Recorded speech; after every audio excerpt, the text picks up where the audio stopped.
courtroom was unusually full for a Tuesday morning.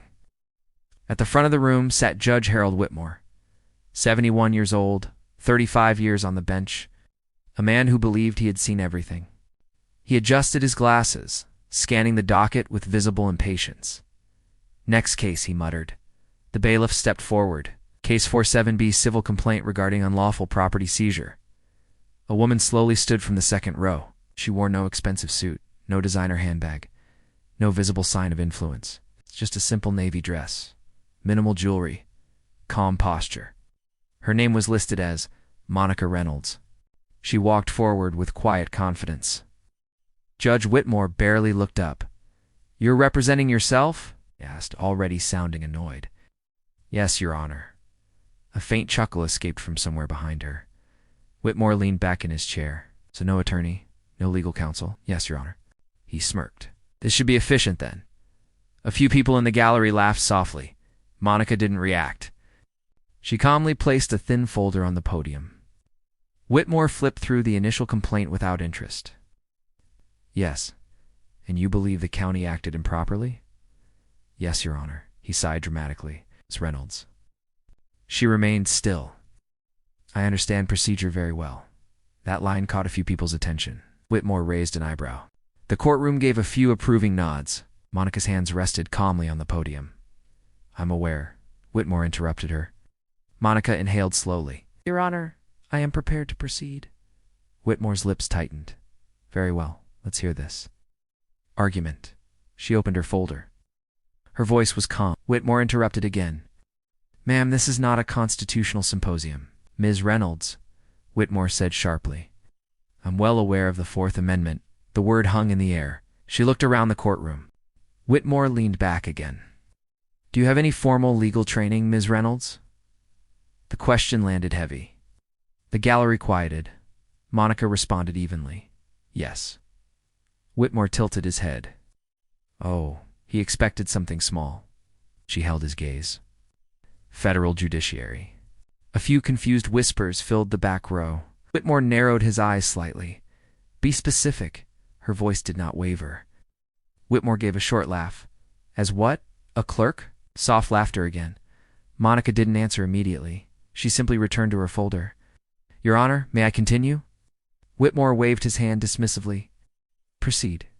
She began citing case law. Whitmore leaned forward now. "I am." Silence stretched. The prosecutor at the side table looked uneasy. Whitmore cleared his throat. "Even so, this court," she interrupted for the first time.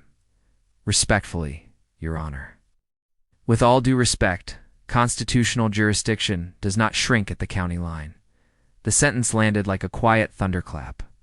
No one laughed this time. Whitmore's jaw tightened. "You are dangerously close to contempt." Monica remained composed. "I assure you I am not." The temperature in the room changed. This was no longer amusing. This was uncomfortable. Whitmore felt something unfamiliar. He adjusted his robe slightly. She slowly reached into her folder. "I am certain, Your Honor." Whitmore exhaled slowly. "Very well, continue." She placed the envelope on the podium, face down, untouched, unopened, but visible.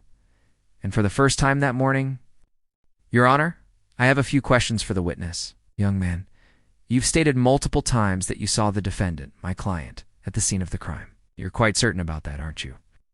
And you described him in detail, his height, his build, his clothing.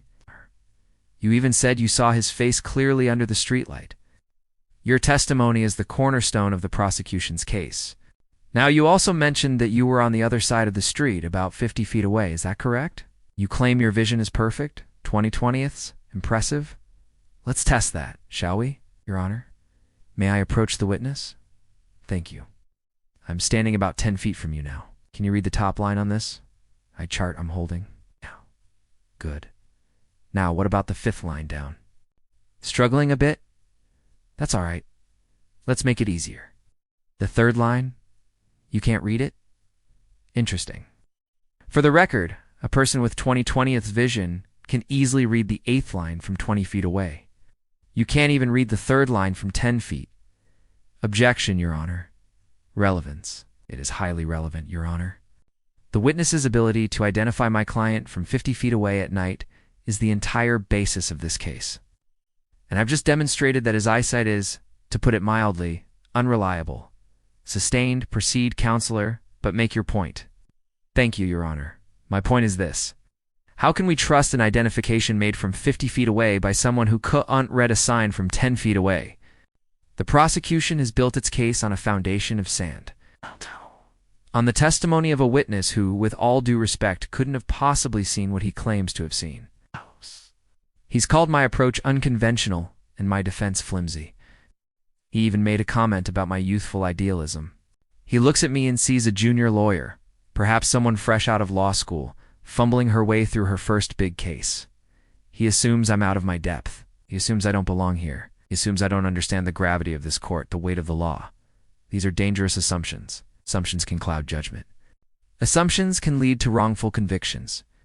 And assumptions in this case are entirely incorrect. I'm not just a lawyer, you see. I'm not just fighting for one client. I've dedicated my life to upholding the principles of justice for everyone. Your Honor, Mr. Prosecuting Attorney, let me reintroduce myself.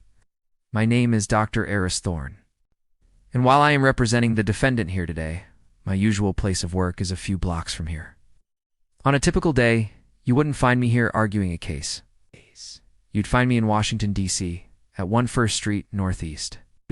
You'd find me deliberating with 8 other colleagues. You'd find me writing opinions that shape the very legal landscape of this nation. Because you see, I am an Associate Justice of the Supreme Court of the United States. Yes, you heard that correctly. I took a leave of absence to take this case pro bono because I knew an innocent man's life was on the line. Threatened by a flawed system and lazy prosecution, I came here not to grandstand, but to remind this court, to remind all of us, what justice truly means. It's not about winning or losing. It's about the truth. The truth is my client is innocent. The prosecution has no evidence, no reliable witness, and no case. Therefore, Your Honor, I don't just ask for a not guilty verdict. I demand it. And I move for an immediate dismissal of all charges. The defense rests. Thank you for watching. If you found this story compelling, please hit that like button and subscribe for more content that makes you think. We'll see you in the next video.